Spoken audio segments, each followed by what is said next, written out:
you ready for the incredible sound of classic rock? No? Good, because now it's time for Visiting the Village.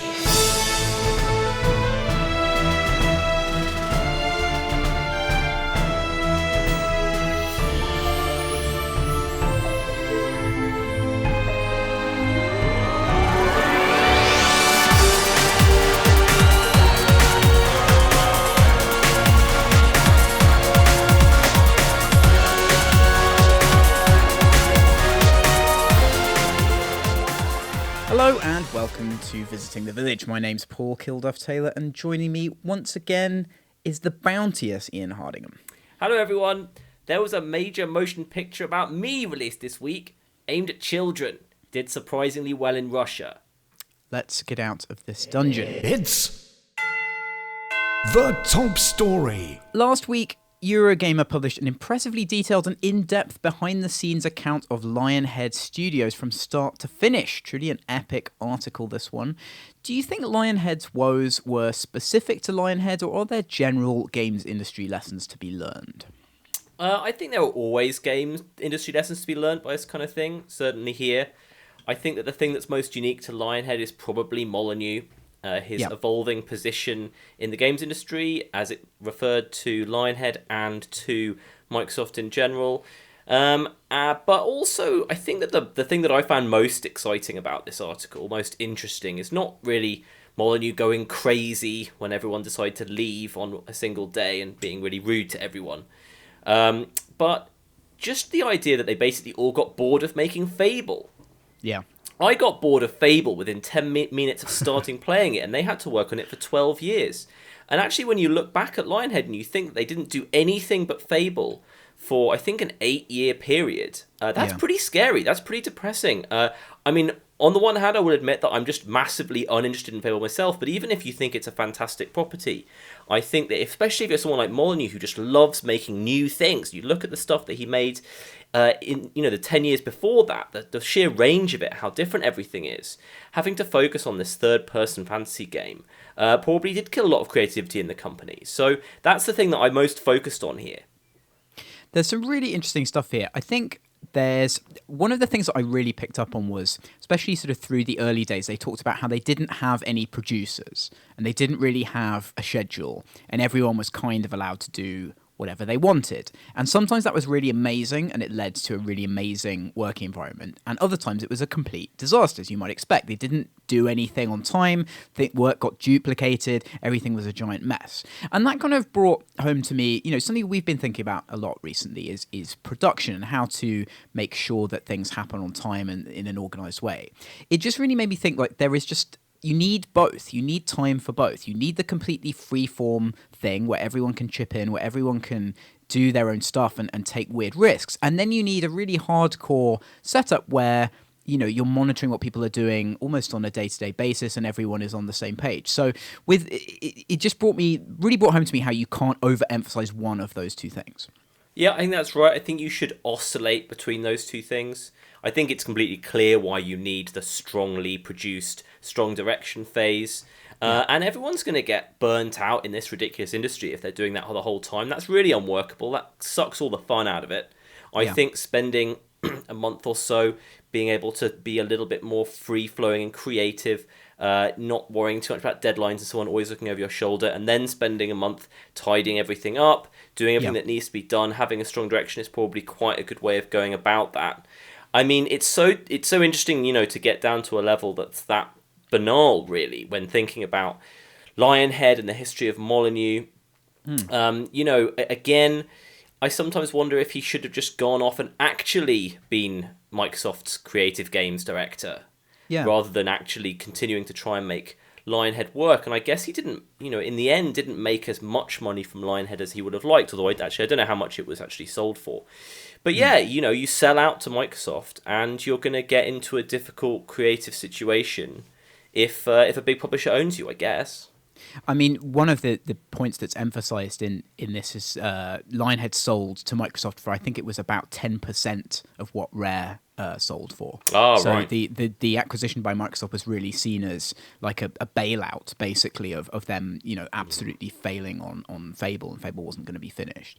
So I don't think he would see it as a sort of overall commercial success. But then, if you've already sold a company and you've kind of built your other dream company and you've managed to sell that as well at the end, you probably don't have a lot to complain about in those terms.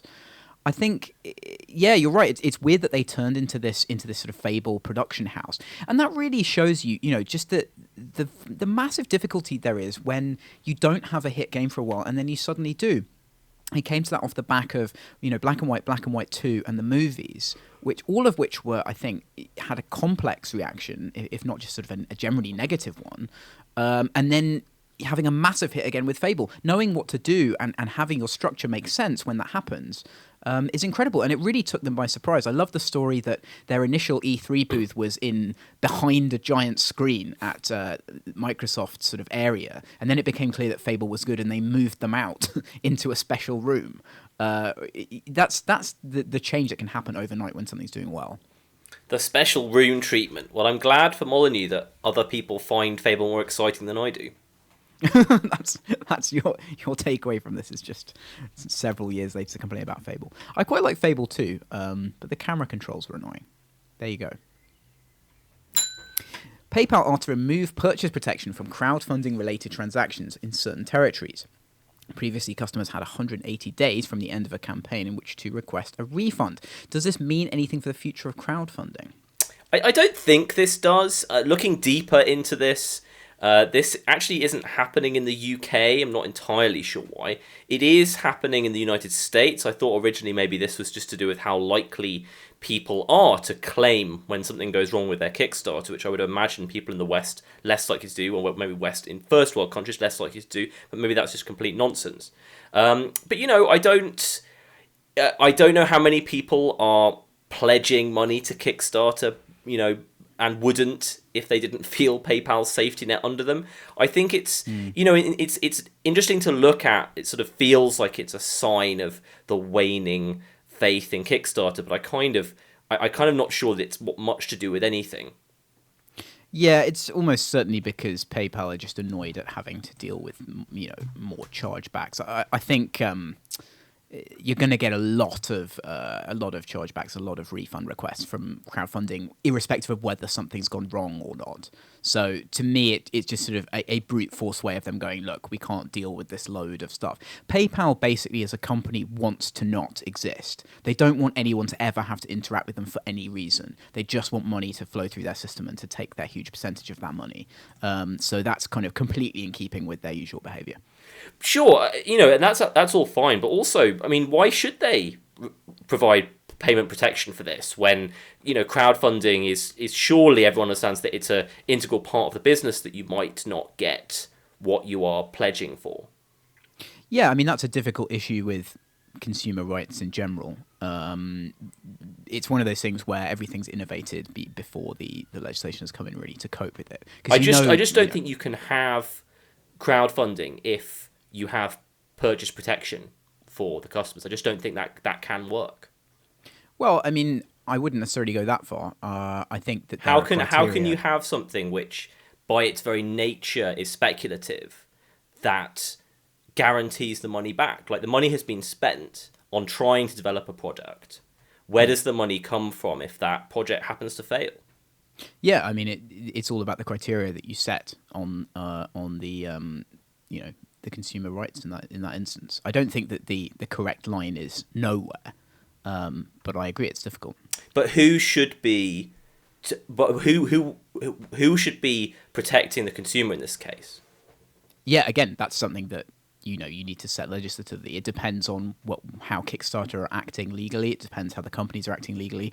I agree. I don't think it necessarily should be the payment provider. I think that's a bit arbitrary. Yeah, it could be Kickstarter. I think that the more protection you offer people, the more sort of undermined it is as a general thing. I just feel that it should be the Wild West, and that it should be made clear to people that there is absolutely no guarantee, and that they should buy into that, because I think that sort of is the thing which most helps the the idea behind it. Yeah, I mean, as we're going to see in the next story, there are things that can go incredibly wrong, which I would say is sort of outside the normal remit of your expectations from crowdfunding.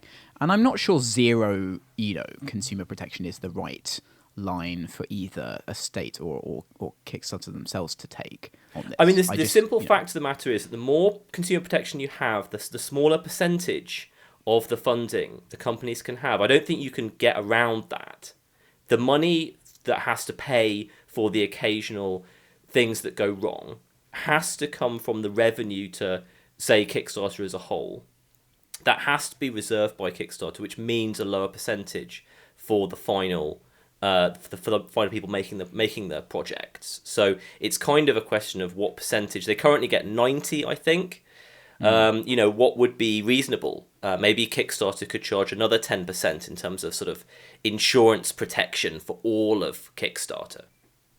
Yeah, I mean, logistically, again, you don't necessarily know what the legal status is with the originating company, let alone Kickstarter itself, i.e. the people asking for funding.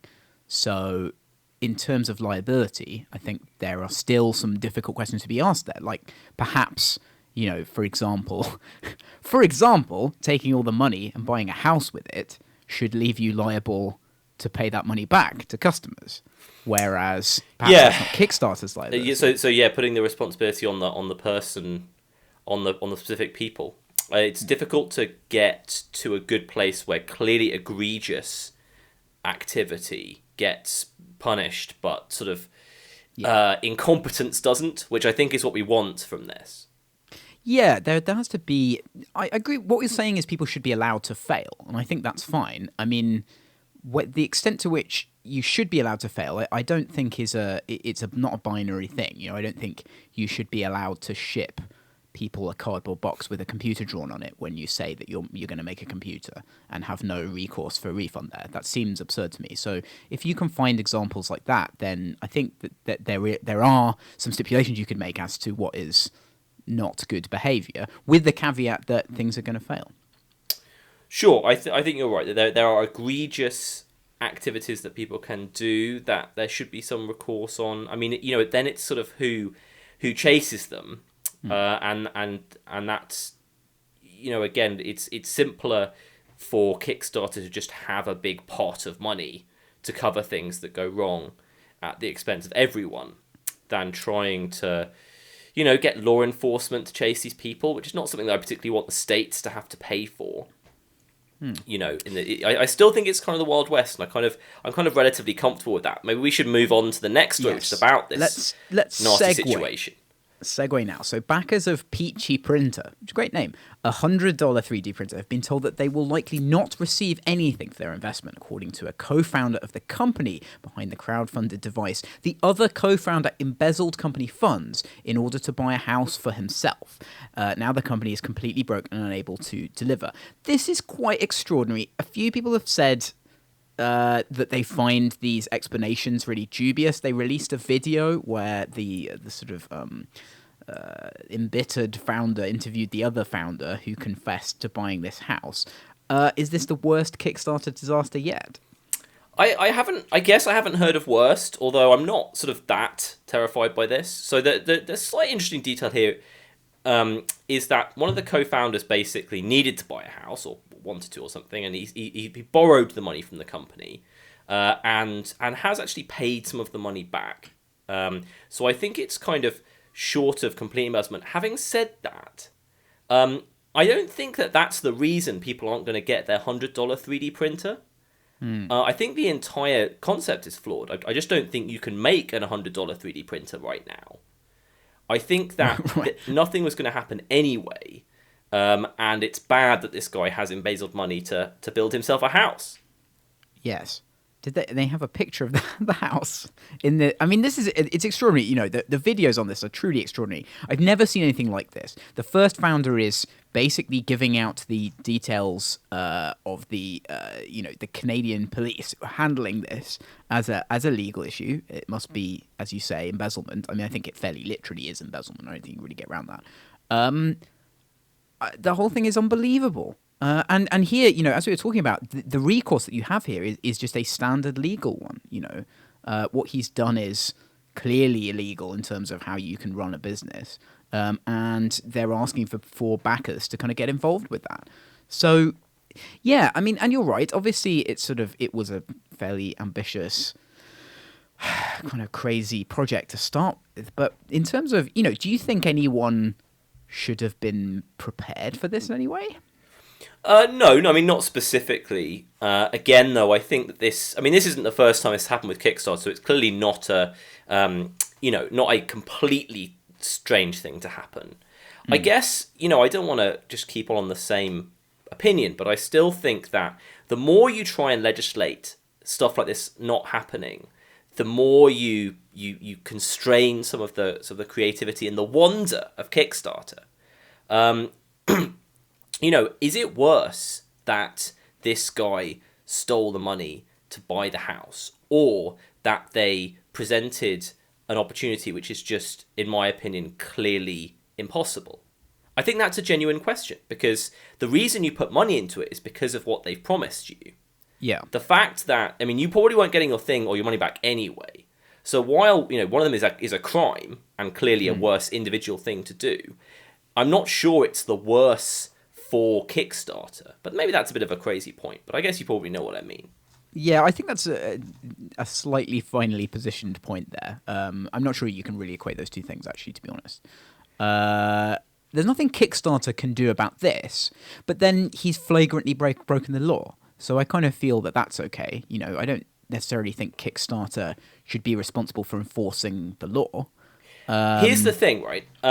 So under normal circumstances, let's put him in inverted commas, the good partner would, take legal action against the person who had ostensibly really stolen a lot of his money. Yeah. But here's the thing, if he doesn't do that and makes this Facebook post, he's got no moral obligation to do anything. He can just say, this ridiculous Kickstarter failed because he stole my money. It's actually kind of a great situation for him. Well, yeah. I mean, if this was in a hypothetical normal situation, then the people who bought the product would be, clients of the company to some extent, or they'd be investors in the company. So you would have an obligation in both cases there, which is not only moral but legal. Sure. He kind of, yeah, you're right. He should sort of go after him, and he is, ostensibly. But I guess what I really mean is that he's probably happy if the money isn't recovered, because if the money is recovered, he's back on the hook. He has to make this thing that you don't think is possible. For your $100 3D printer. Right, okay. I guess so. I mean, I just find the videos really amazing. And it's probably not funny if you've put money into this, but honestly, it's really like a kind of best in show style, po-faced comedy where he's asking, yes, I did take this money to buy my house. And also, what was this guy thinking? It wasn't like he was in desperate situation. He needed to, he stole money to feed his family or something. He just built this massive house. And it's unbelievable that someone would do it. Especially with Kickstarter, you're under scrutiny constantly. You have to keep putting out these public bulletins about what you're doing every month, at least. So how could you even begin to start thinking about doing this? I'm thoroughly amused by the list of email addresses this article puts out for whom the good partner would like you to contact. He wants you to contact Sergeant Golka, who is the police officer heading the investigation, and the local police department, and the Justice Minister of Saskatchewan, and the National Crowdfunding Association of Canada. I might just email all those people anyway, just to see what it's like. Get a chain letter going. ESPN editor Jim Brady has written a piece about why and how the network started to handle esports. According to him, the company believes that interest in traditional sports will dwindle, whereas esports are a growing market. Are ESPN approaching esports correctly? Well, it's a big topic. There's just a lot going on here. So, are ESPN right to get into esports? I would say yes. Yeah. I think we've talked before about how we're both a little underwhelmed by their content so far, which I'm not surprised by, because I'm basically underwhelmed by ESPN's content in general. By far the best stuff is behind their paywall, Right. Their sort of public facing stuff is just very straightforward. So for someone who's really into something, it doesn't tend to have it doesn't tend to be really, really great reading. It says that the big ups at ESPN were really persuaded when they went to a League of Legends tournament and saw how engaged the fans were. Apparently, internally at ESPN, it's all about how engaged the fans are with something, which makes a lot of sense. But they were surprised and pleased and excited to see how engaged esports fans are. I know this isn't necessarily the remit of the podcast, but I'm kind of more interested in talking about the 4 different new areas that ESPN has gone into, which pro gaming is one of. So they've gone into it's gambling, drone racing, WWE, and esports. Yeah. So I'm just super intrigued to almost sort of rank those 4 things, because if you think about how much we talk about are esports a real sport, and how much ridiculous talk goes on about that. Is drone racing a real sport? Is gambling immoral? And is a fake sport a good thing for ESPN to cover? That's kind of the area of this that I'm most interested in. Okay. Gambling, I mean, I don't know what coverage of gambling is. What's coverage of gambling? Because so they talk. They have a lot of articles about how to gamble a certain event that's coming up. Yeah. That's probably the major one. Discussion of how you as a person should gamble on an upcoming event, and coverage of how the professional gamblers in Vegas are reacting to a certain event. So this is sports gambling, and that really goes hand in hand with certainly American sports. I think some people might have a problem with it, but honestly, if it's in a gambling strand that you can ignore, then I can't really imagine why anyone would have any kind of meaningful problem with this. And also, it's good because they're offering something that a big percentage of their audience would want, I think. I think if you're kind of hardcore enough to be checking ESPN a lot for things, you probably will be at least slightly interested in gambling. So that makes sense. Yeah, I don't really gamble myself at all, maybe once a year, but I love reading about sports gambling. And one of the reasons for that is these guys have to get their predictions in the right ballpark, otherwise they go bust.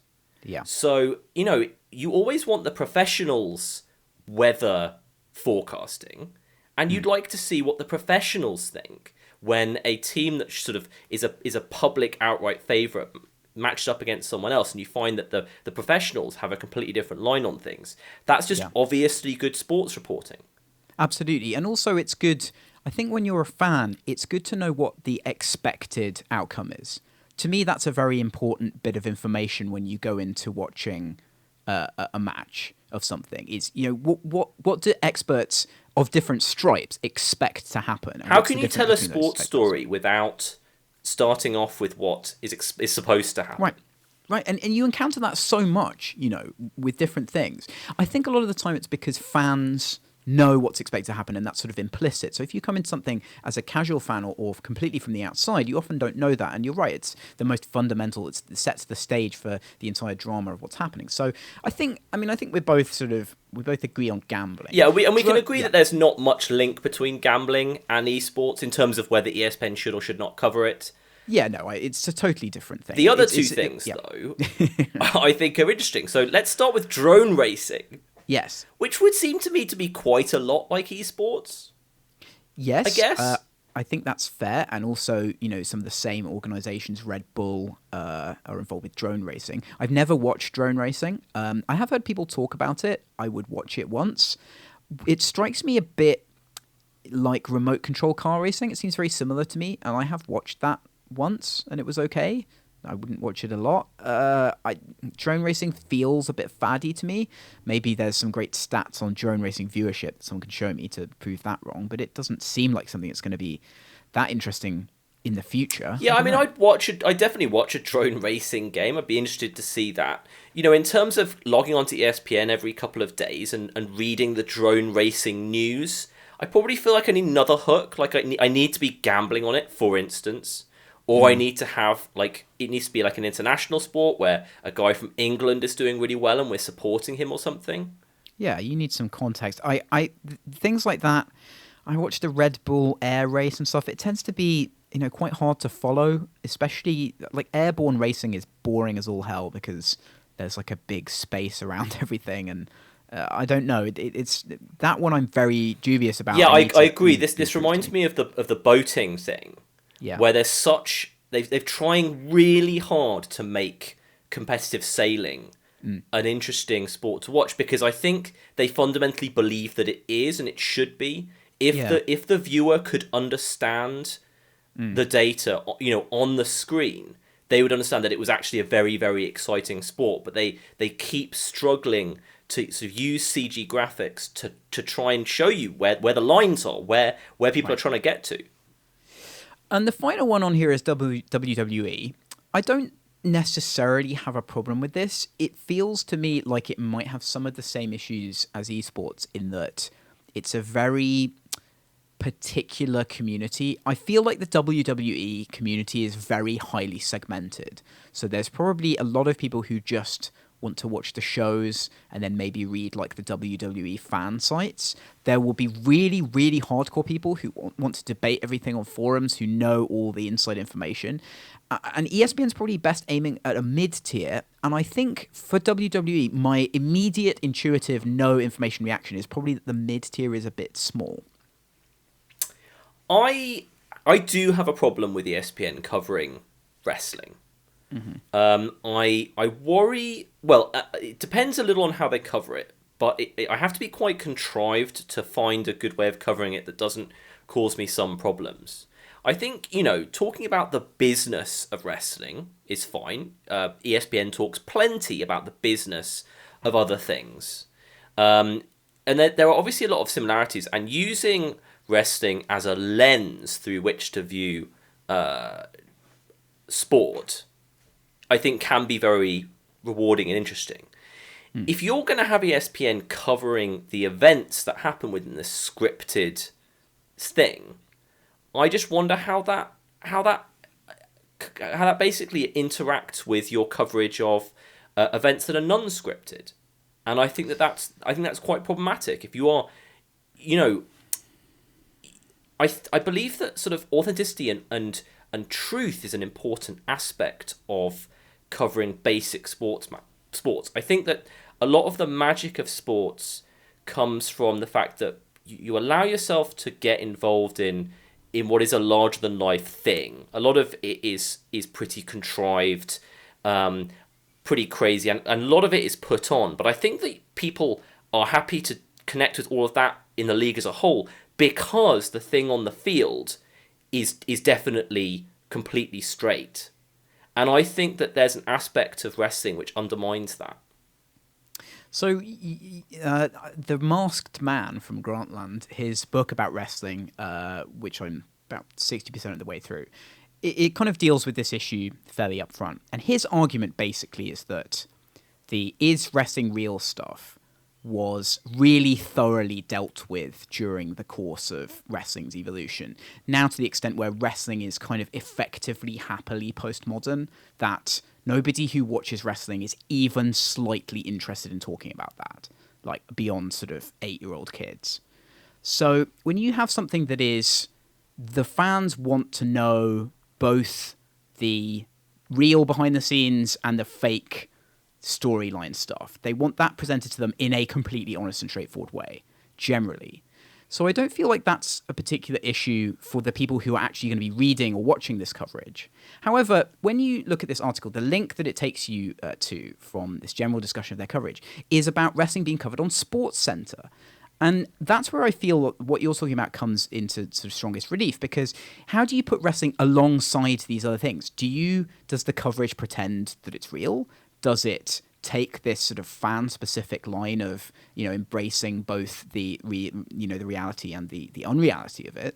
That's what I don't know. It's when you put it alongside other things, I think it's difficult. There was an incredible fight in baseball on Sunday night. I think I sent you a photo of a guy getting punched by another guy. Yes, you did. And it was at the absolute extreme end of violence that you're ever going to see in a professional sports game. And it obviously pales into comparison of a huge guy jumping onto a chair on a ladder and crushing some guy on the floor, right? So I think that's another aspect of, if you're watching highlights on SportsCenter, and one of the things is wrestling, where everything is sort of hyper real and designed to mimic the most exciting real life stories. Does that not undermine the real life stories if you put them in exactly the same way? Yeah, I agree. I mean, I think that's very possible. It would be really dissonant, if it was in the sort of "and now a final silly thing" segment on SportsCenter, then I could see that working. But then wouldn't that be annoying to wrestling fans? I mean, I think it's fine. Air wrestling coverage talk shows on ESPN2 or whatever have a wrestling strand on the website. None of that is anything that I think anyone should worry about. I understand they're doing it because they have audience crossover. That makes sense as well. It's the extent to which they want to retain their identity, I think, that matters here with this. If they can do really good wrestling content and they're just known for that and it's attached to everything else, then great, they should do it. But that's a hard thing to do, I think. Sure, I broadly agree with that. I think it is possible to do it well.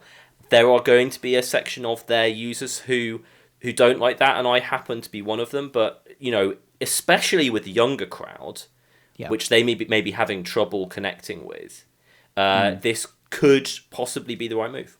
They shouldn't be trying to get people into it, I think.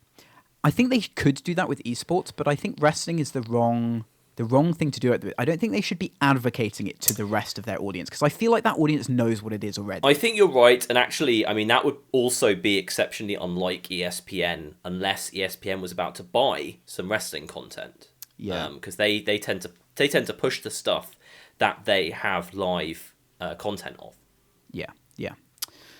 More esports now. German football team Schalke 04 or 04, I don't know, have bought League of Legends team Elements. The team will be rebranded to match the football club, but the owner, coach, and most of the players will be kept on. I came to this story in the context of people being worried that endemic traditional sports organizations, as they call them, will take over esports and basically change the whole culture of esports. So do you think this kind of deal is really going to threaten the integrity of esports? No, I find that completely unfounded, that fear. I definitely understand that a lot of people who are into esports do not like traditional sports. That's definitely true. I can understand how those people would not want their thing to be like the thing they don't like. But I don't think that this is the first move of. I mean, I don't even know what this would be, some kind of homogenization between the two things. I think that there will be ways in which esports look more like real sports if they get more popular, obviously. But it's not going to be because some German soccer team bought a League of Legends team. So the argument here is that it undermines grassroots esports development. So previously it was possible for some friends to form a team and for the team to get really good and them to get an LCS slot from Riot and to make money and be successful.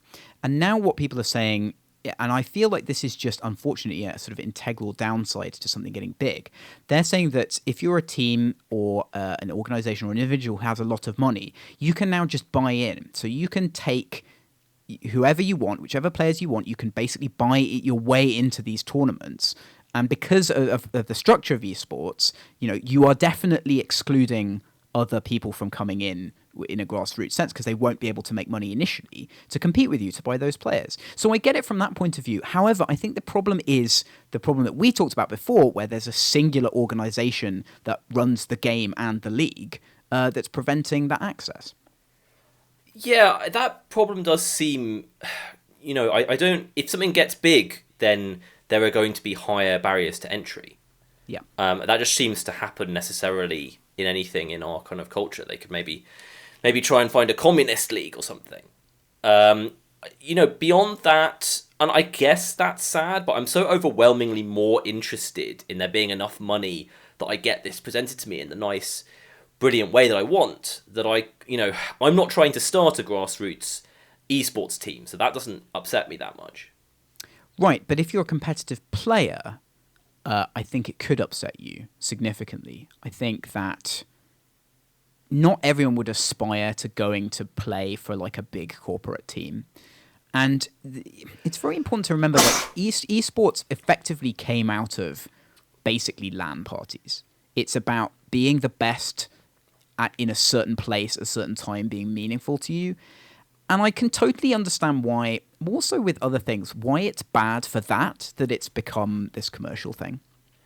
I don't understand. Surely the people who are good enough to compete at the top level will just be paid to go and compete at the top level. They just may not want to do it in that way. They may not want to have that lifestyle. Because being a player in that way, I think, is just something that could really turn someone off personally. So how...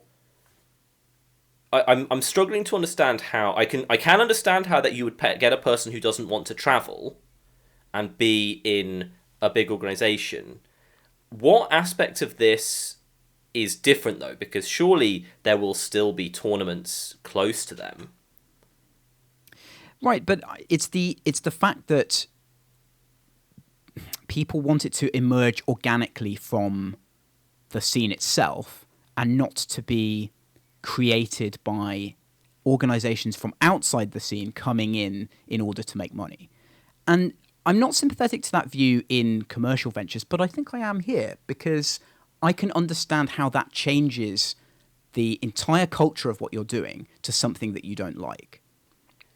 I guess we're talking about the professional versus amateurism thing. Yeah, I think so. I mean, I'm sure there will be amateur competitions for gaming.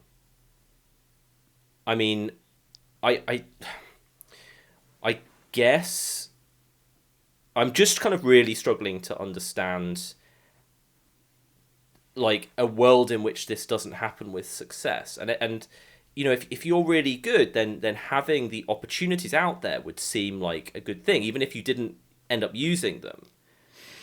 Yeah, I mean, that makes sense on a purely rational level. I think there's another issue here, which is that if you look at these scenes, they've been developed entirely by, players and organizations that have grown out of the needs of players and that community. And now what you're seeing is you could very readily have a situation where over the long term, sort of up until this current point, teams have existed that have built up a roster.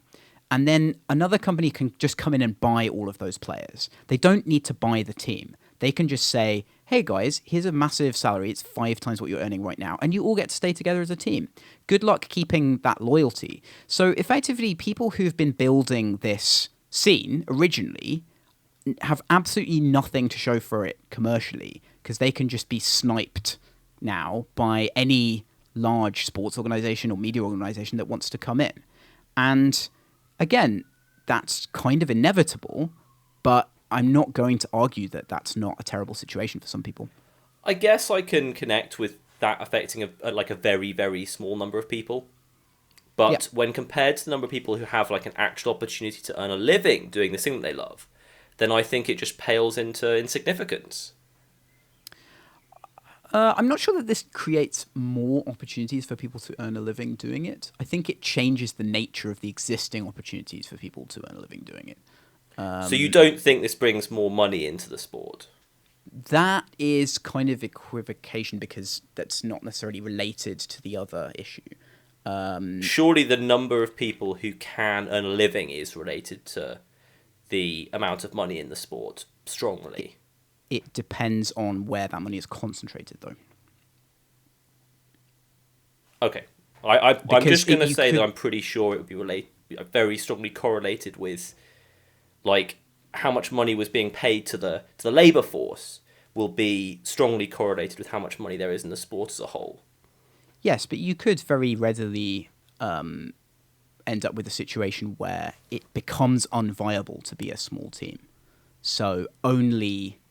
And this is probably specific to esports. If you have a situation where you can't run minor leagues where players get paid a low salary, you only have majors where those players are paid well and nobody else earns money, that's a situation where you could have fewer opportunities to make a living doing it because of a greater concentration of money at the top. So the idea being that I don't think that does actually stand up. Like, so if you've got a smaller league that has sort of 50 teams, and you're saying that you consolidate towards a league that only has 12 teams, I suppose it's possible that you could get a situation where 50 of those teams were professional and paying a small amount. But then the minimum salary is usually going to be set at an appropriate place for like minimum viable salary for the people involved. So I guess I cannot tell you that it's impossible, sure, but I think it's a little unlikely that the situation right now, I don't think a lot of pro gamers can earn a living, can they? Like, how many people do you think can earn a living with pro gaming right now? Yeah, it's an incredibly small number. So I can't imagine this evolution will not lead to a lot more people. A lot more proper... I think in secondary roles, I think not necessarily as players, because, again, the problem here is not the commercialization and the increase in funding. It's the monolithic control of the leagues by a single organization. That's the key problem here. Because you could have a situation where people who are not within these top-tier leagues, you're not allowed to pay them money to play the game, or you lose your license to run a tournament, for example. You know, to me, it's all about the centralized control that's going to direct where the money flows, rather than the fact that money is coming in that causes these I suppose that it's true that League of Legends creators can do that. I mean, they do have enough power to do that. Yeah. Excuse me. So yeah, I suppose that could be problematic. I mean, I guess I've always just thought that there are going to be enough games, but maybe that's wrong. Maybe only CS and League of Legends, will be big enough to actually have a lot of paid players. Yeah, you could cause people to switch to games in that situation. I mean, generally with this, I feel like this kind of thing is good because it creates a healthier commercial environment. But this is one time where I'm really happy to entertain some of the complaints from people, certainly who have been in these scenes for a long time, where as soon as it gets popular, control and money immediately goes away from them to existing organizations that have the sort of the structure to come in and do that. I can really understand why that's bad. Yeah, I don't want to sound too horrible, and I definitely agree with you. I mean, it's we have experienced the real genesis of this scene, and we haven't been around to experience the genesis of soccer as a pro sport. That's for sure. I guess one of the reasons that I don't sort of viscerally have that much empathy with this is because more than anything else, I just look at how much opportunity there has been for people to shape the scene, because obviously there will be people who shaped this scene who will be able to keep their place at the table, and of course that will be a small percentage. So I do understand that a lot of people will be left out in the cold. That's definitely true. I guess I just focus, and this is just literally my emotions, on how much opportunity you've had to sort of take esports by the scruff of the neck and be, the Mark Cuban of esports during this time. Rob Crossy has written a report for GameSpot about the inherent flaws in the world's first independent esports council. He argues that because the council is largely made up and funded by the top teams, it is impossible for it to be impartial and fair in its dealings. Is the council significantly compromised? We probably shouldn't have spent so long talking about the last esports topic, because this is more interesting. I don't know how I feel about this yet, so I'm just going to discover it by the medium of talking to you. I will start off with the gambit that I do think that a kind of sort of governing or sort of important organization to an esport should probably be made up of teams. I'm just going to start with that gambit and throw it at you. Right. Okay. Want me to justify that? Okay. That's a question. No, I'll justify it. No, it wasn't a question. I will justify that opinion. Basically, if you get enough teams, they're obviously going to be competing with each other. So you hope that you're not going to get an organization doing things unilaterally for its own benefit. If you have a large enough number of teams, yes, I think that probably shouldn't happen. That's probably true. The teams are going to be very invested in this stuff working. They're going to have the most experience of what is important, and they're probably going to have a decent balance of caring about what's sort of ethical for the sport, what's important for popularity and accessibility. Basically, if you want this to flourish, you probably want it to be governed by a representative sample of the people who would be flourishing with it. Yeah, I mean, I don't know if I completely agree with that. You need a large number of teams to be involved. Whether those teams should be owning and funding the organization, I think, is the issue. So this is especially bad because it's a small number of teams who own and fund the organization, which I think is the worst possible situation. It gets better as you add more teams. I definitely agree with that. But I think it's the control issue here, I think. I mean, if you look at any of the major American sports, those are associations of teams. Yeah. They are wholly owned basically by the teams. The league is created by the teams and controlled by it. So there's definitely precedence there. If it's not going to be a group of teams, the question is, who is it going to be? And I've been talking several times recently on the podcast about how I don't think it should be the companies that make the games. Yeah. Yeah, sure. I mean, that's fine. I think independent bodies are things that can exist. The problem then is that, as you've seen with FIFA, if you have a small independent body, it's subject to massive corruption, which is the thing you're trying to avoid. So you have to kind of structure that in a different way.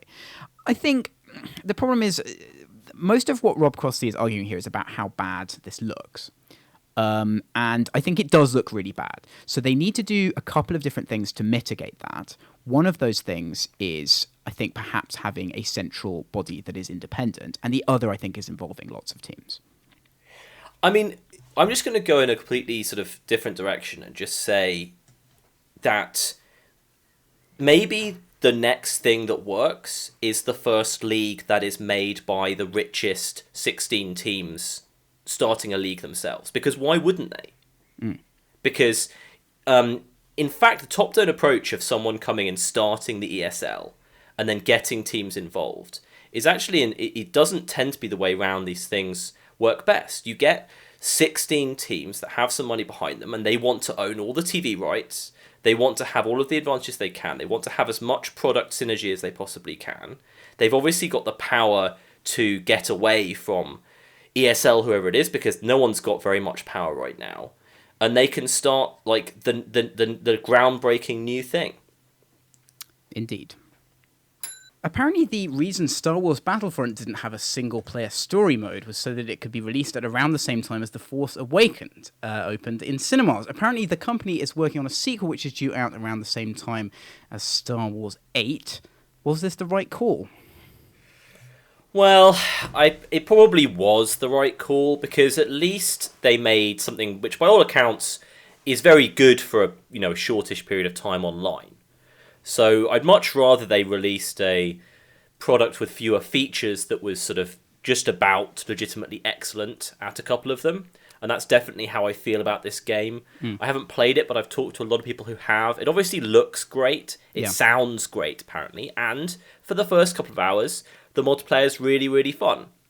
So I would much rather they made a smaller, sort of really good title than try too hard to get everything in on a deadline. And look, who are we kidding here? We can't have this not releasing in time for the new Star Wars film. That would be such an epic failure. Should they have started earlier? Sure, but these things go wrong sometimes. I think given that they were up against it, the game that came out was not a bad result. Yeah, I think it's by far the most important factor is to get this out on time. I don't actually know about how this performed sales-wise. Could we have the same argument that we had with Street Fighter if it was a failure? I don't think so. I mean, there is going to be no single greater motivator for people to buy a game than a new, widely acclaimed Star Wars film coming out. So I think it's just got to be the right call. The people buying this are going to surely be less clued in than the Street Fighter fan base. Yeah. It's difficult to make generalizations like that, but I feel that in this specific case, when you've got, on the one hand, Street Fighter V, which is a very hardcore game, on the other hand, you've got a new Star Wars game, there's just going to be a difference in education. Like, if there's a massive Twitter complaint about something to do with this Star Wars Battlefront game, it's not going to reach the majority of their audience, I wouldn't have thought. This was on sale in the front of Tesco's and Sainsbury's every time I went in, I think a lot of those people are going to be happy with the multiplayer-only game as well. Yeah. You know, they can presumably they're going to add a campaign, or they could add a campaign, and it's one of those rare things. I mean, generally we're pretty anti multiplayer only still. I think that the multiplayer only period of games was kind of quite a bad one. But this is a case where you can't really argue, I think. Yeah, and because, I mean, I guess the game did well enough, they're doing sequels, there are plenty new Star Wars films to come out. If this is the start of a platform, you know, they've got a lot of great technology here. If they make this into a great single-player game as well, which they could, that's awesome. That's what they should do next. Yeah. And then they can go about making the multiplayer deeper. So I'm fine with it. I definitely trust DICE to a certain extent. I know the Battlefield game have a lot of problems, but I've always really liked them. They've always been janky in the way I like, been big scope, very ambitious. And I think they brought a lot more of that to Battlefront than they could have done. I think it's a case where they spent a lot of time working on the core tech. They didn't have enough time to do all the content they needed, and now they do. Marvellous. Publisher Paradox have had to make a statement defending a negative review of their new strategy game Stellaris. According to some, the reviewer for IGN, Rowan Kaiser, deliberately gave the game a bad score because of Paradox's interaction with John Bain, aka Total Biscuit, which was subsequently turned out to be nonsense. Is this a good example of how to handle controversy? I mean, you know, this wasn't really controversy to do with Paradox. This was, you know, some bizarre problem with IGN. So, you know, part of me thinks that Paradox, you know, definitely didn't have to get involved. I guess it's good that they did. It was a nice gesture, but, you know, that it was both nice and, you know, obviously profitable for them to be able to come out and say, we don't mind that these guys didn't quite like our game as much as we would like them to have done, but of course we respect the free media, blah, blah, blah, blah, blah. Kind of an easy thing to do. It's a pity that there was a lot of nonsense, especially to do with Total Biscuit, etc. This kind of ludicrous assertion that IGN were fulfilling a beef with Total Biscuit by giving this game a low score, which seems completely crazy. But, you know, this is happening more and more, and I think you just have to ignore it. I was thinking about this a bit. There are a couple of things here. Rowan Kaiser is definitely somebody who is a bit of a controversial journalist. And I think it's possible, you know, for someone like that, there are going to be a lot of people out there who don't agree with their opinions. But I was just thinking about how great that is. Isn't it much more interesting that you have journalists who are really opinionated, sometimes completely unreasonably, and are going to bring those opinions to bear on stuff? To me, that's just interesting. And I understand why there is a huge call for more objective reviewing and so on. But I'd much rather live in a world where there is a minority of people who are going to come out with these quite crazy, at times perhaps, opinions on things that aren't necessarily in line with their outlet or what everyone else thinks. I would much rather have that than a world of kind of just official reviews, which are very straight-faced, which have scores and so on. So that's my take there. Sort of, even if you don't like his particular opinion on either the game or anything else, it's better that he is able to write in that way than not at all, is my opinion there. The second thing is, I mean, I think this is complicated by Paradox. You say it's an easy thing to do. I understand what you mean. This is they can very obviously come out on a side which is broadly going to be considered to be right, which is that reviewers should be able to give scores to things even if those scores are negative. That's good, so they can come out for that. But I can't imagine another publisher doing this. And that means it's not necessarily an easy thing to do. Going into controversy like this is not an easy thing to do. And I think they took a risk doing it, and I think it paid off. Well, fair enough. I mean, I think I find it sort of slightly hard to imagine EA or Microsoft, someone doing this, definitely. You know, do I think this could have backfired? You know, maybe people could have been annoyed that they were getting in the way of people's expression by sort of saying that you shouldn't be criticising this review that you had nothing to do with. Fair enough. I kind of think that the assertions that the Twitter masses were making were so ludicrous that you felt fairly safe doing this, but I can understand that. I just wanna blow my own trumpet for a second, in a way which is going to hugely annoy you. Oh, good. There's started to be quite a few negative Stellaris articles come out, And when I first read the first reviews, I definitely felt like people were trying to, like, explain away their mild disappointment. That's definitely like a feeling I got from several of the early reviews. So I think that maybe there's something that they need to add to Stellaris for it to be like a longer running thing. Yeah. I think there's definitely a problem with the mid-game of Stellaris, which is what a lot of people have mentioned. The fact that once you get out of the exploration phase and into this kind of management, the game like goes off this cliff of being incredibly boring for a while, and then it takes a bit of time to get back to being interesting. And then when it does, it's interesting in a different way. So I think there's a real issue, and some reviewers have pointed to this, that when you get through the tutorial, which does take a long time and is very hard, we're going to talk about John Walker's approach to that later on. That is definitely difficult. You get there's a great bit of gameplay, and then it gets boring again. That's going to rightly get some bad reviews. That's my feeling on it. I think a lot of the negatives have been concentrated around that. And I think that might be a consequence of them trying to sort of front load some stuff to get people into the game. So it definitely is a game that has pros and cons. I certainly hit a point with it where I'm less interested in sort of pushing through than I was at the start. So yeah, I think a bit of a mini backlash I think is probably fine, especially as the game's been praised so much and it's done so well. Yeah, it was so hyped before release. And it's difficult for people to take something that comes out that's very good but has some issues and to sort of get the perspective on it right straight away. But, these guys know what they're doing, and I'm sure that they'll fix these problems. Yeah.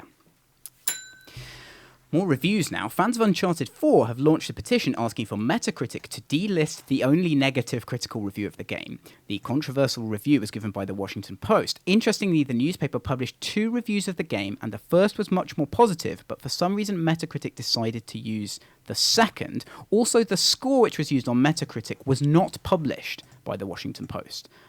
So do you think stealth scores like this are wrong?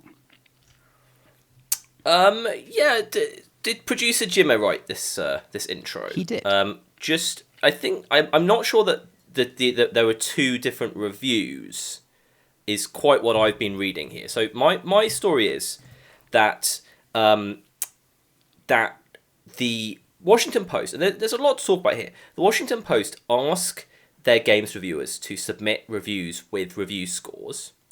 They do not post the review scores in any way attached to the reviews on their newspaper or online, but they do send the review scores to Metacritic. Yeah. Which I think is really interesting, and I wonder whether they do that because they think that traffic from Metacritic is important and you get placed better as a publication on Metacritic if you provide a score. I think that's pretty interesting. Giving Uncharted 4 a 4 out of 10 is to me a bit of a clown score. Like, I haven't played Uncharted 4, and it's funny to come from this direction. Most people are criticising. I just say that I think that that's such a statement to take such a popular game that's probably an extremely competent game and give it 4 out of 10. I think that to do it for the Washington Post as well, which obviously not a traditional game publication, I think that's an interesting decision by the journalist. Yeah, there's very difficult stuff here. I mean, firstly, again, if there's an outlier review of something, that's great. Everyone should be happy about that, even if it's negative. So that's... Yes, and by the way, Metacritic, I believe, disregards your most outlier score at the top of the bottom. Right, yeah, so I believe. There's that. I mean, yeah, there's this 2-story thing. I heard something like that as well. So there's obviously some other aspect to this which hasn't been clarified. We're looking at Paul Tassie's sort of meta commentary of this on Forbes, and I think there might be some other aspects of this that we're missing. Anyway, this thing about the freelancer who wrote the review gave it a score and submitted the score as part of the review, and then the score just wasn't used when it was published. But it did. Yeah, the Post never publish review scores with their reviews, but they do apparently ask the journalists for them, which is interesting. I mean, I think that if it's going to go to Metacritic, you should publish it. You should either get off Metacritic, which I believe is possible, or you should publish the score. I actually don't agree with that. I don't vehemently disagree with that. I feel it's sort of mainly an aesthetic thing. I'm happy with the decision not to post a review score on your review. And I'm also happy with wanting to be on an aggregator site where you have to give a score. And you know, this is like questionable. But imagine if they didn't ask the reviewer to give a score and they like divined what the score should be when submitting to Metacritic. I know you're saying that they just shouldn't be on Metacritic, but just for me, this doesn't bother me that much. I kind of think it's really cool they don't post scores. I think that's cool. And I'm kind of up there with them also wanting to be part of the amazingly important Metacritic conversation by providing their own score. So I don't know. No, I don't like this. Paul says no. It's part of the writer's work. If the writer is writing a review which is a scored review, and they are attributing a score, you should publish the score with the text. You shouldn't have to go to Metacritic to find out what the other thing that guy said was. That's completely nonsensical. Sorry, you should definitely tell the journalist what you're doing. I agree with that. I think sort of making an editorial decision down the line to publish this review without a review score, without letting the journalist know, I agree that would be bad. No, I'm not really talking about that. I'm talking about the fact that the work of the journalist incorporates giving the game a score in this instance. So to then subsequently, even if the journalist knows this is going to happen, to force you to go to another website to find out what that was, I think it's silly. Like, not publishing a score means that you do not give the game a score. It doesn't mean that you only give the game a score over there on Metacritic.com. That's I'm honestly not with you. For me, this is like if you ask your journalists to write a small précis that's published in, like a preview article somewhere else as just part of the work they do. It's like, here's the review, here's a score that's meant for a completely different place, and here's like a précis that we're publishing on our like daily news roundup.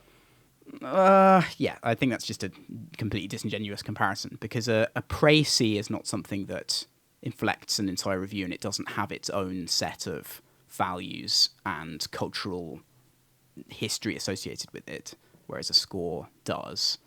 And also, it feels like the score here is going to be the sort of emphatic outward statement of that outlet on the game. So to not include that on the outlet site feels like you're trying to have your cake and eat it. I just think that it's not part of the review. I think that removing a score from a review is bad. I think asking the journalist for a score as a separate thing is fine and doesn't have to. Like you say, if you tell the journalist that this is not a part of the review that's being posted, I just happen to think that's okay. I don't think it's like if you went to a PC Gamer magazine from 1999 and you removed all of the scores, then you would be gutting the review. I agree with that. But as a separate thing you ask the journalist to do for basically a different audience, I'm okay with it. You have to make a proper statement on whether you think a review should have a score or not, and this is having your cake and eating it. I just don't necessarily think you do have to make that statement. You do. You can say... No. It's such a politicized issue. If you're saying we're having reviews that don't have scores, don't have scores. It's like, it's okay. Completely unclear to me what your values are around this issue that is, as you can see, immensely emotive and absolutely critical to a large number of people who are going to be reading your output. So you can't have both. You can't have the good aspects of one side and remove the bad aspect. You just can't. You have to make a decision. It's an important component of your editorial whether you have scores or not. Okay. Yes. Okay. If we never got rid of scores in the first place and everyone was just intelligent about them, none of this stuff would have happened. I like scores. I will tell you, as an addendum to this sort of newish form of film criticism, which is like 6 paragraphs that don't say anything, like that just do their best to not make any critical comment on the film's quality at all, really wind me up. But that's all that appears to exist anymore. Indeed. According to a suspiciously effusive post on Marketing News, but look, this is going to be this is a Producer Jimmy special, because let me tell you what the headline is for this. So Jimmy, he helps me, he writes the notes, and sometimes he can't just help but let an opinion sneak through. This is called Angry Birds Movie Has Reasonable International Opening Weekend. And it begins, according to a suspiciously effusive post on marketing news blog A-List, the Angry Birds movie is almost certain to make a profit after bringing in over $40 million in its international opening weekend. The film, which opens in the US this week, has already almost made back its budget of $73 million. So this is being touted as an unequivocal success for the Angry Birds movie, which is going to top some other current movies and be number one at the box office, apparently. Do you think this makes Rovio's brand extension an unequivocal success? Well, I guess not, because of that article we talked about a few weeks ago where they said that they'd overreached in their attempt to become Disney 2.0. And now I think about it, that was an exceptionally weird article to be put out in the run-up to the release of this film. Surely this film is surely the most important aspect of Right. of their multimedia strategy. Right. I think that this is not like Arson asking for people to buy the game because they're having a tough time. I think you're literally undermining like a massive big budget release if you go on about how it was a mistake to get into like the business of making films as well as games. So it's very curious to me that happened at all. I just completely weirdly have seen a lot of marketing for this film. So I was first surprised. I was expecting this to be a flop because of what they'd come out and said, but it's had a load of marketing. And there's something about the property that I find attractive in a film. I don't know what it is.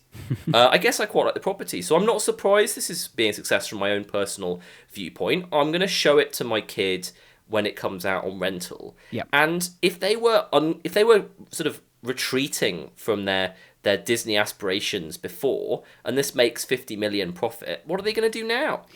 Yeah, this is a weird one. I mean, analyzing film grosses seems to be the latest kind of bad analyzing business data from a fan perspective thing that I don't really want to go near.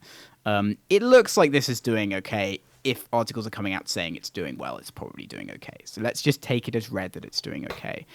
Yeah, I mean, I think that Angry Birds always had good characters. They're funny characters. Their design is nice, and they have funny reactions and so on. I think that's okay. I'm sure kids like the Angry Birds. So an Angry Birds movie, to me, like a lot of people have said this is the worst thing ever, and it's like the Emoji Movie, and it's the death of culture and everything else. Like, it's not. It's not. If you remember what the 90s was like, there are lots of movies based on stupid toys and stuff, which are absolutely terrible. So this is just in that happy lineage of trash entertainment for kids. If they've managed to make it appealing to kids and funny, which is often very hard for adults to detect from trailers, which I admit were somewhat annoying, then great. Yes, they should continue to do things like this. If it can be a film franchise, they should keep on it. Yeah, I suppose it is just about possible. This article that we're looking at is part of the PR efforts, like just about possible. Yeah. The only thing that makes me slightly dubious is that it is really talking up the Angry Birds movie's performance in Europe, and it says that it got $3 million in the UK on its opening weekend, which doesn't sound very much to me. I mean, I guess original animated properties don't do that well, but this is a film that apparently has cost $113 million to make. Yeah. So that's like a real movie budget. Yes. So I mean, I don't know what your opening weekend UK gross is supposed to be if you have a $130 million film. I don't know. I mean, I'm pretty sure that sorry, this is the thing you didn't want to get into, but I'm pretty sure in America, a film of that stand will be hoping to make sort of, or let's say an event as positive as this article is making out Angry Birds has had would be something between $20 and $30 million, I think. Right. For that kind of level of outlay. Okay. So the numbers do look a little small to me, but then I really don't know anything about anything. But I am kind of happy if this ends up being good. John Walker is bad at video games, and he doesn't care who knows, is the title for this one. Prompted by Polygon's recent video review of Doom, in which the game was played extremely poorly. I'm just going to pause this here. There's been a lot. We had a lot of listener questions about this, so I want to deal with this in tandem. The Polygon video of Doom was probably one of the most hilarious, unintentionally hilarious gaming videos I've seen for a long time. It was so bad. The person playing this game was worse than I am at first-person shooters, and that is incredibly hard to achieve. So there's a lot going on there. in the wake of that, John Walker's written an editorial for RPS stating that it's wrong to shame people who play games professionally for being bad at those games. He's trying to call for an end to the get good culture. Does competence matter as much as people think it does when you're reviewing games? I have to say, this is another really interesting topic today. Yes. Like, this is really... I was imagining being a games journalist and trying to work out how good I need to be at a genre for me to be able to review it properly. Now, is it completely facetious to say that reviewing a game that you are extraordinarily bad at is like reviewing a film in a language that you are not massively competent at understanding? Is that ridiculous, that assertion? Yes. Okay, so I won't go down that avenue. How good do you need to be at FPSs to review Doom? Like, obviously, if you're writing a review for people who aren't good at FPSs, then it's good if you're not good at FPSs. Do I think you should be pro gaming standard to review stuff? No.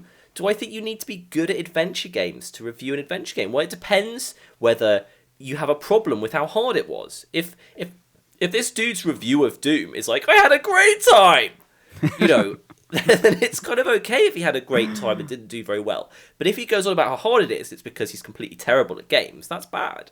Right. So I think a lot of it depends on the game. So if a game is really intended to appeal to hardcore fans of a genre, I think it's probably a bit silly to do a sort of naive perspective review. If you're bad at a certain kind of game, then you probably don't play those games, I think is the problem there.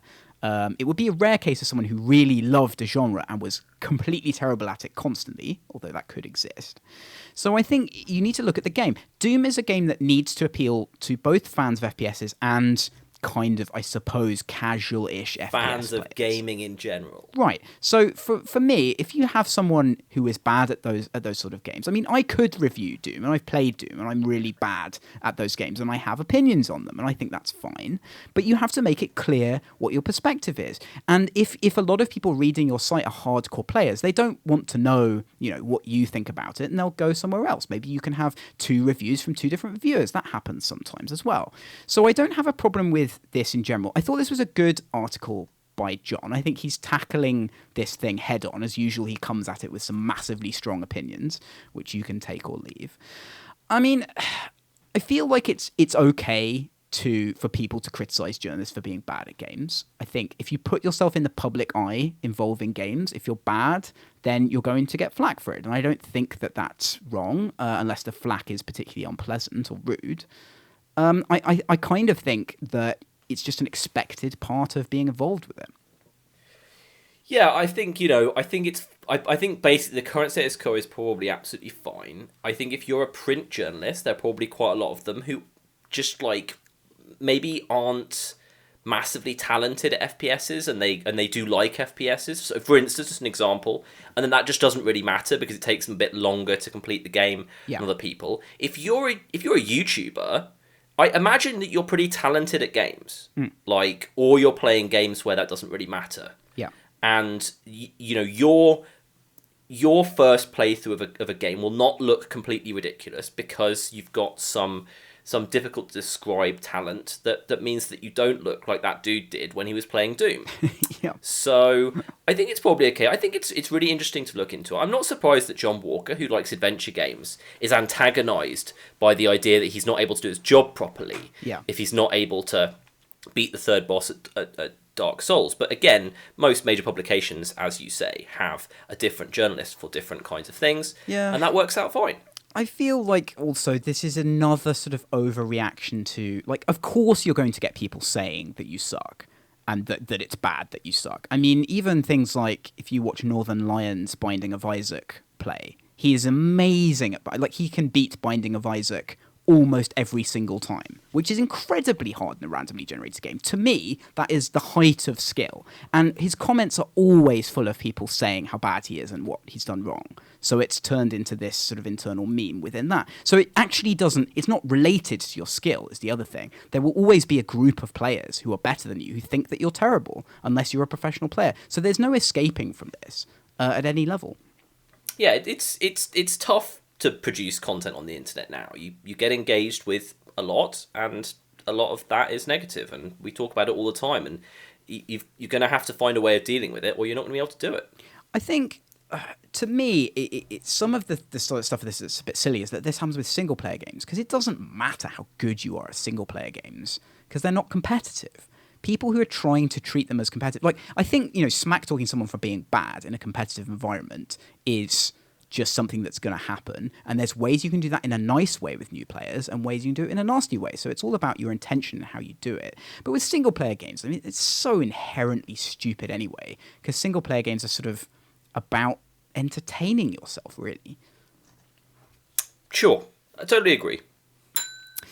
Battlefield 4 sequel Battlefield 1? That can't be right. Has a... Is that what it's called? It's called Battlefield 1? Really? Anyway, whatever it's called, it has a promotional exclusivity deal with Microsoft. Apparently, only the Xbox One version of the game, appropriate, will be used for marketing purposes.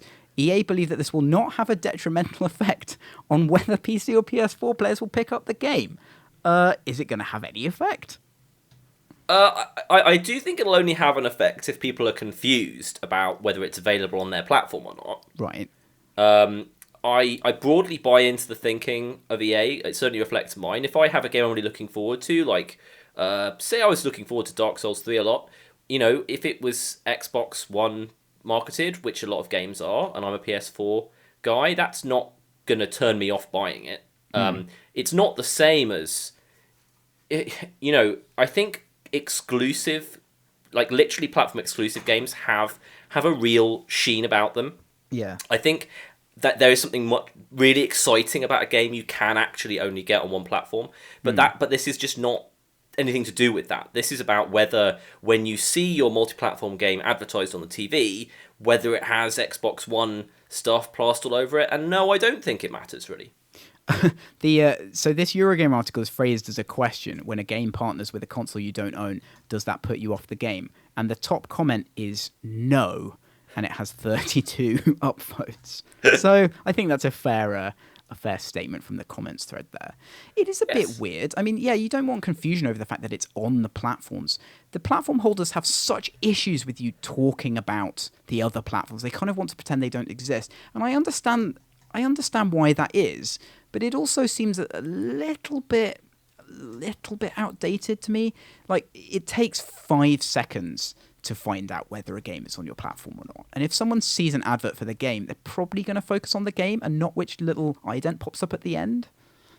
Exactly, and it helps the developers because they get some marketing budget back. Yeah. That's the end of that. Now, according to my screen, we don't have Ian's Magic Corner this week. Is that correct? Your screen is today correct. Okay, that's good. I'm still due to watch the Magic the Gathering documentary on Netflix. I talked to friend of the podcast and developer of Tokyo 42, Maciek Strakowski, yesterday, and he said that he watched the Magic the Gathering documentary on Netflix and it was, quote, depressing because of how many of the professional Magic players lived in their mum's basements. So that's the only review I've had of that. We segue now into the fact that you have kickstarted a game. Yeah, this is my first ever kickstarting. Right. And it's a game purporting to be like a modern version of Tribes 1/Tribes 2. Okay. Massive focus on the aerial mechanics. I think that they are going after the values of the Tribes games that I really like. It looks a bit like Tribes 1. Yeah, it really does. And when I saw that there was a backer tier that would give me closed beta access like much earlier than the projected release of late next year, I was like, sure, I actually feel strong enough about this. I'm going to kickstart it. It definitely helped that it was very close to being kickstarted. Yes. If it hadn't already been mostly kickstarted, I probably wouldn't have backed it. Because I just didn't want to back it if it just wasn't going to go anywhere, even though that doesn't make any sense. I am a human with emotions. I'm excited to try it. That's really cool. The video looks great. I really love how it's like a very light modernization of, you know, the graphics from those games. It's Yeah. sort of, it looks, I love this thing now where, you know, we used to talk a lot about when are there going to be abstract FPSs, as if like that's a thing that might not happen. And we've had massive exposure to this. This is really nice. Like, it's got good stylization. It's very visually clear. I like that. It's very sort of delineated. And it looks like, I mean, this is Katabatic, isn't it? Or if that's the correct name of that map, the snowy map. Or is that Well, it called certainly something looks else? a bit like Katabatic. I Yes. don't. I have to say, I don't think it is actually Katabatic. Oh, but okay, right, yeah. You're They've- you're on they've- the right kind of path. Well, maybe it is actually. They've tried to evoke that. No, this looks very cool. So the only game I've kickstarted so far is Satellite Rain, which I still haven't actually really played. But I was happy to kickstart it, and I was happy to get it when it arrived. So I enjoyed that process. So I'm getting the Yeah, feelings I'm watching on this it. video again, and I'm actually getting even more excited. It looks really cool. It really, really looks great. And also something about it, like the level of confidence with which this is kind of coming at you makes me feel like the team is going to finish it. I think, you know, we see a lot of early stage games now in various forms. I see early stage games constantly throughout my working week. And you really get a sense from the videos and the way something's presented of like how serious the team are. And that's intuitive, and you have to back it up with like actual evidence. But this gives me a good vibe there. Maybe I'll look silly when they fail. This to game it. is called Mid-Air, and Yeah. if you want to join me in kickstarting it, please do. There you go. Right. Dang, that's enough of that. Now we've got the games that were released this week in 2006, thanks to Eurogamer and producer Jimmy, and we have a new feature which producer Jimmy has added for me, where I can click on the name of the game and see information about it, reducing the need for stealth Google. So we're going to Wow. begin with X-Men, the official movie game on Xbox 360, PS2, GameCube, PC, DS, and GBA. Is this the latest GBA game that we've had? I think. Yeah.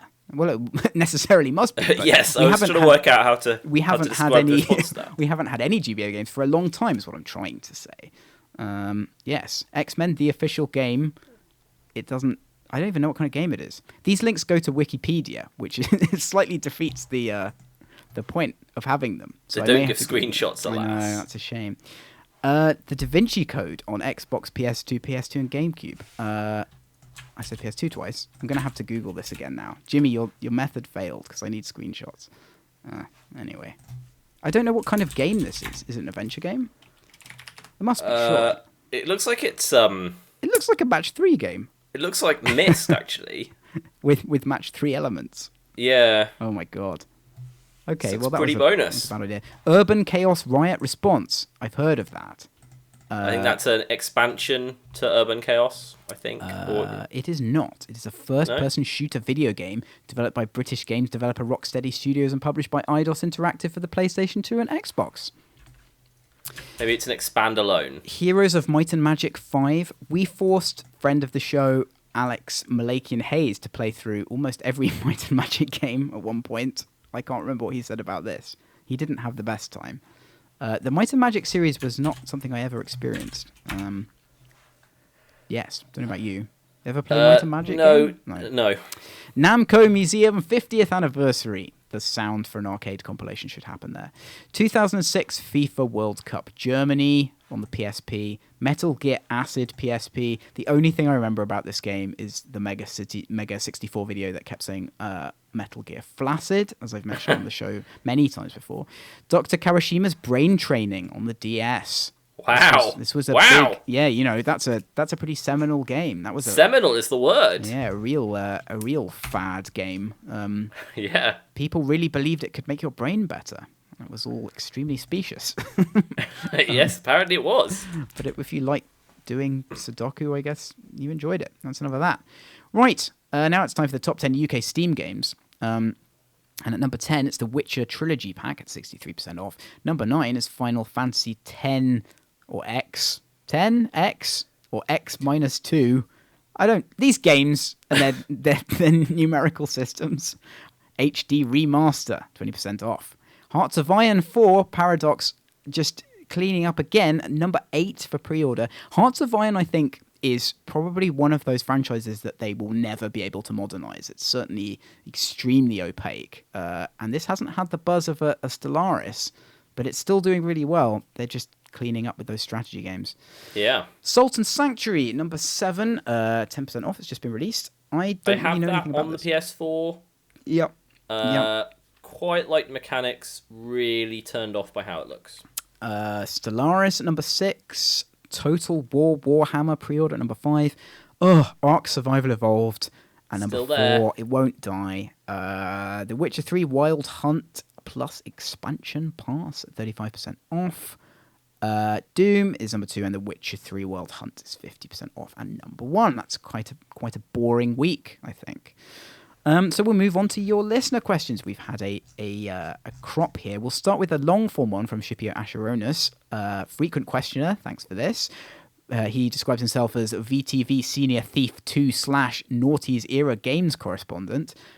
He says, have you read the Eurogamer article, Why is Video Game Law So Awful?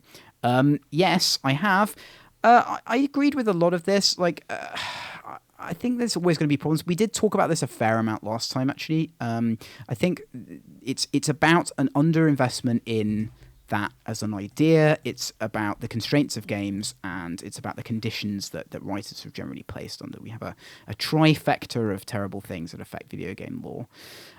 2, he says, FS lore/story is great, IMO. Thank you very much. I know you used inspiration from Beckett, Cyberpunk, HOD.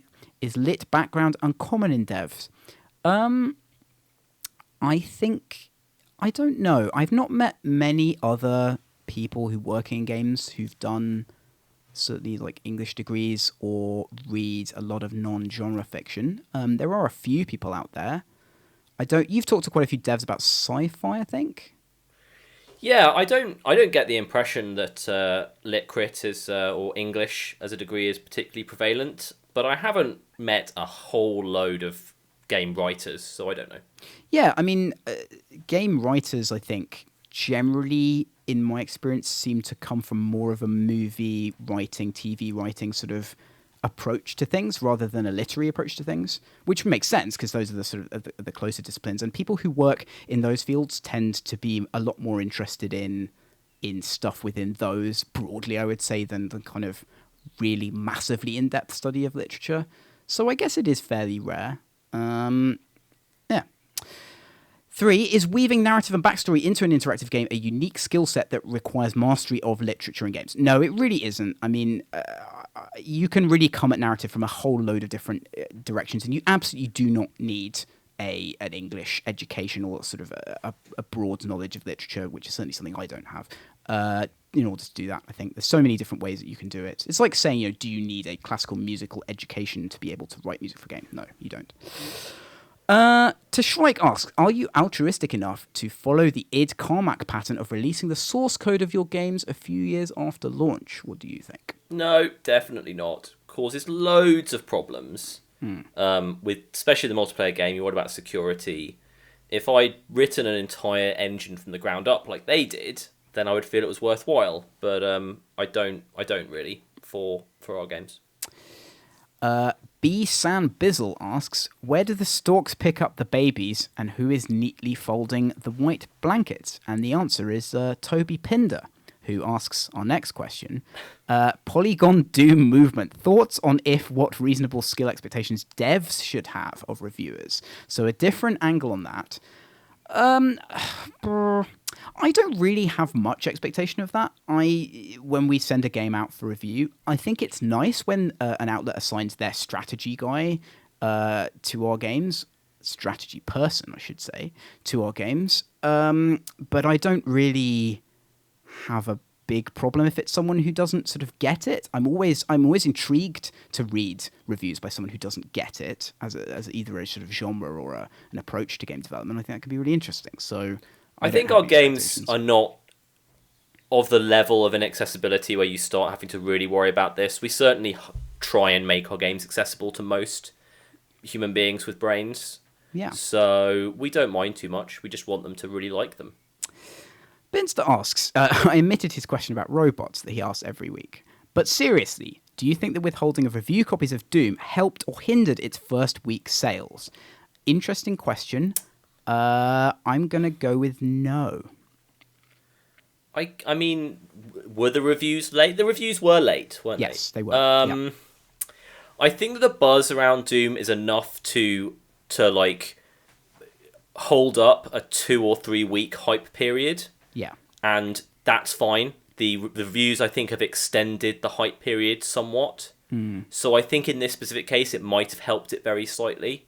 But I think in general, Doom, as long as Doom had good word of mouth, in general, I think it was always going to do very well. White. Barry White, not the famous crooner, asks, should those responsible for influencing the public on their choice of game be able to play beyond the ability of a toddler? That's the most loaded way of answering the question we've answered already. I think, yes, they should. Yes. David Barrett asks, how do you feel about Blizzard meeting with the Nostarius team next month? So this is about the legacy servers for WoW, which I think did we talk about that specifically on the show before? No, I'm not sure that we have, actually. Yeah, it's kind of an interesting one. They definitely need to do that. I think it's important for them to take that seriously. Also, it was a bit weird of them. Like, I think they just didn't know how to handle it because they're all for bringing back their retro franchises and stuff. So I think, if there's a good team doing something that players want, doing the Valve thing of bringing them in, which they probably are, is a good thing.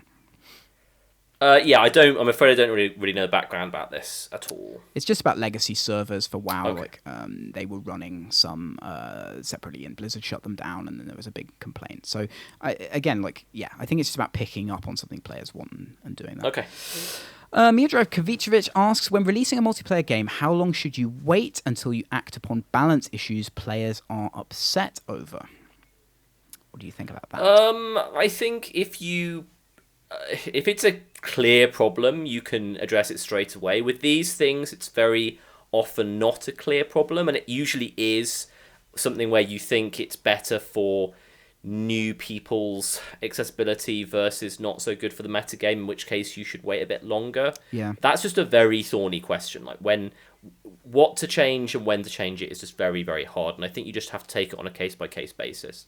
I think the way Blizzard do this, I think, is pretty good, where they have a beta where they change things a lot. They make really big changes a lot through the beta, and then when it's released, they wait ages before they change anything. They wait like a ludicrously long time when something is very clearly imbalanced to change something. That annoys the community, but I've always been on Blizzard's side with that. Especially when you're, running big competitive games, you need to be very slowly and gently changing things when. Yes, when better to wait too long than too. Absolutely, yeah, and players hate that, but it really is the better choice for the dev over the long term. Sadly, Mason Turner asks, your favorite song to be a sneaky snake to in Metal Gear Solid 5. Did you do anything with the Metal Gear Solid 5 tape thing? I love MGS5, but I don't tend to have music turned on in games. No. So I didn't really have it on very often. I don't know. I find that it was so weird. The whole game was so overwhelming. I didn't really get into that one. Creelers asks, the girlfriend's away on a business trip with her boss, and I'm left looking after her son. What's a good way to entertain him? I can't believe that we're In the getting night garden, right. depending on if he's below 3 or above 16 and stoned. It's a perfect answer. And Michael Blatherwick asks, why are you? And the answer is, because. So that's the end of this week's show. It's been a long one, but a good one. We hope you'll join us next time. Thank you and goodbye. Goodbye. That's it, children. Time for bed. Don't forget to pay us a visit at www.visitingthevillage.com.